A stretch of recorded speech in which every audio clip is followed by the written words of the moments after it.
जय हिंद बच्चों। आज 2 नवंबर है, तो आज हम करेंगे नवंबर के चैप्टर्स में चैप्टर नंबर 13। अभी तक हम व्याकरण कर रहे थे। सभी बच्चों ने व्याकरण का काम अपनी अपनी कॉपीज़ में कर लिया होगा। तो आज हम चैप्टर पढ़ेंगे पार्ट 13, जिसका नाम है दीनों पर प्रेम। इसमें आपको इस पार्ट में ये बताया गया है कि हमें कभी भी किसी दीन से घृणा नहीं करनी चाहिए, बल्कि उनकी हरदम सहायता करनी चाहिए, क्योंकि ऐसा माना जाता है कि ईश्वर का जो निवास है वो दीनों में ही होता है। इसीलिए कभी भी हमें किसी दीन से अपशब्द या उनसे घृणा नहीं करनी चाहिए।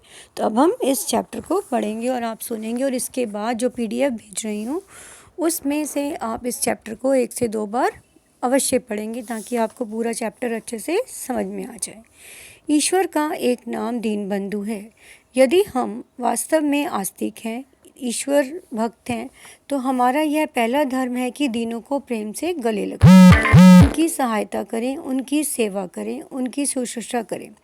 तभी तो दीनबंधु ईश्वर हम पर प्रसन्न होगा। पर हम ऐसा कब करते हैं?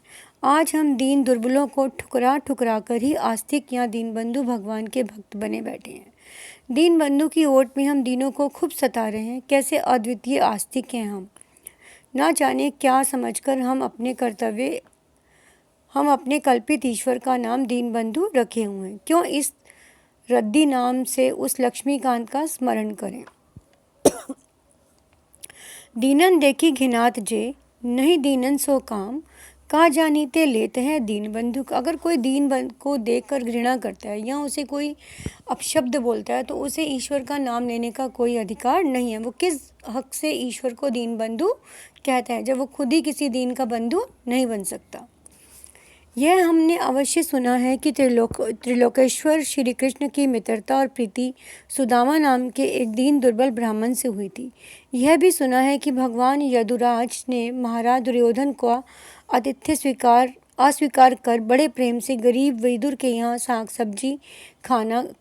भाजी का भोग लगाया था। अर्थात भगवान कृष्ण ने क्या किया था, जब दुर्योधन ने उन्हें अतिथि सत्कार के लिए बोला कि आप हमारे घर में आइए और हमारे घर में ही रहना, खाना वाना खाना, लेकिन उन्होंने मना कर दिया उस सभा में कि नहीं, मैं तो विदुर के यहाँ जाकर खाना खाऊंगा, लेकिन दुर्योधन के यहाँ मैं नहीं खाऊंगा। साग भाजी को भोग लगाया था, पर यह बात कुछ चित्त में बैठती नहीं। रहा हो कभी ईश्वर का दीनबंधु नाम। पुरानी सनातनी बात है, कौन काटे पर हमारा भगवान दीनों का भगवान नहीं है।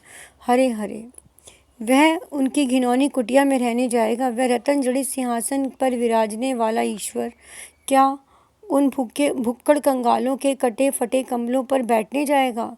वह मालपुआ मोहन भोग पाने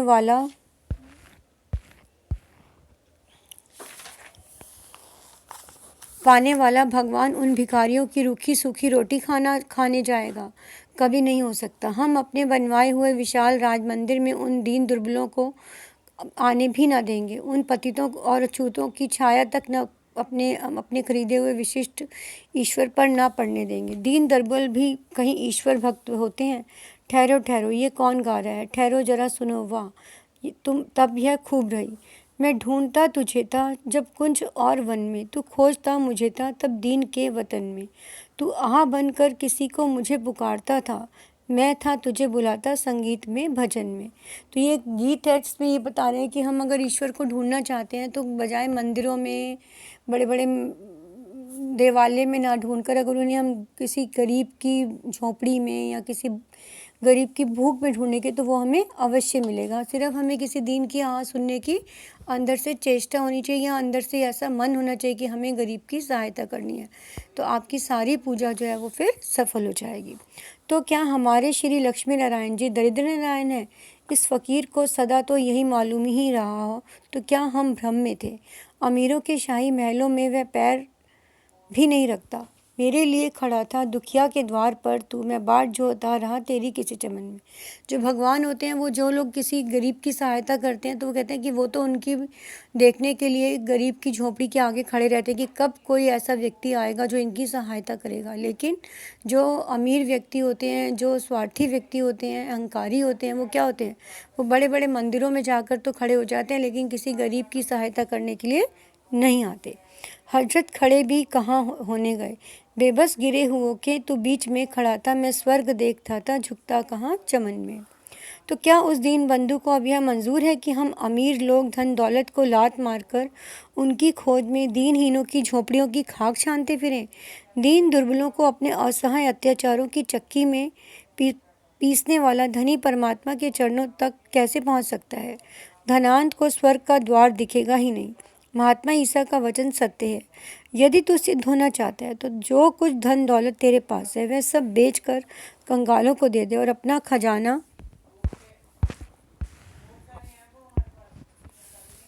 खजाना स्वर्ग में सुरक्षित रखा मिलेगा। तब आ गिरा मेरा अनुयायी हो जा। मैं तुमसे कहता हूँ कि धनवान को स्वर्ग के राज्य में प्रवेश करने की अपेक्षा ऊंट का सुई में छेद से निकल जाना कहीं बेहतर है। सहजो भाई ने भी यह बात कही है। बड़ा न जाने पाइए साहिब के दरबार, द्वारे ही सो लगही सहजो मोटी मार।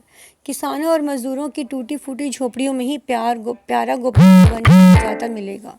वहाँ जाओ और उसकी मोहिनी छवि दिखारो निरखो।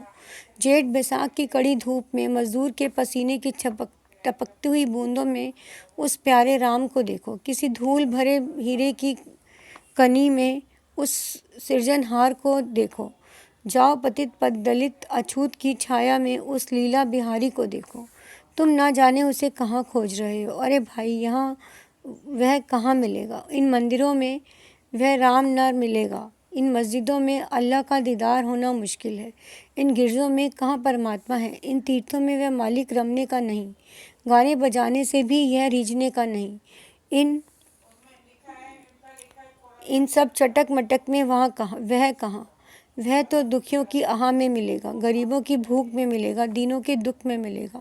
सो तुम वहाँ खोजने जाते नहीं, वह व्यर्थ फिरते हो। दीन बंधु का निवास स्थान दीन हृदय है। दीन हृदय ही मंदिर है। दीन हृदय ही गिरजा घर है। दीन दुर्बल का दिल दुखाना भगवान का मंदिर डान। दीन को सताना सबसे भारी धर्म विद्रोह है। दीन की आह समस्त कर्मों को भस्मास कर देने वाली भस्मात करने वाली है। दीनों को सताकर आह से कौन अपने मूर्ख और अपने स्वर्गीय जीवन को नारकीय बनाना चाहेगा? ईश्वर विद्रोह करने का दुस्साहस करेगा। गरीब की आह भला कभी निष्फल नहीं जाएगी। तुलसी हाय गरीब की कबू न निष्फल जाए, मरी खाल की सांस लो भस्म हो जावे। कहते हैं कि गरीब की आह कभी व्यर्थ नहीं जाती, इसलिए कभी भी हमें किसी गरीब का दिल दुखाना नहीं चाहिए ना। और औरों की बात हम नहीं जानते। जिनके हृदय में थोड़ा सा भी प्रेम है वह दीन दुर्बल को कभी सता ही नहीं सकता। प्रेमी निर्दयी कैसे हो सकता है? उसका उदार हृदय ही दया का आगार होता है। दीन को वह अपनी प्रेममयी दया का सबसे बड़ा और पवित्र पात्र समझता है। दीन के सकरुण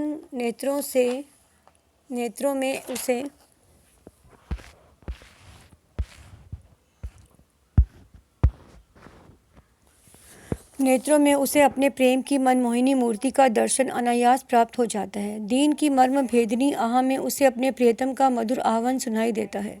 इधर वह अपने दिल का दरवाज़ा दीनहीनों के लिए दिन रात खोले खड़ा रहता है और उस परमात्मा का हृदय द्वार उस दीन प्रेमी के स्वागत करने के लिए उत्सुक रहता है। प्रेमी का हृदय दीन बंधु का भगवान का मंदिर है। भगवान का हृदय प्रेमी का वास स्थान है।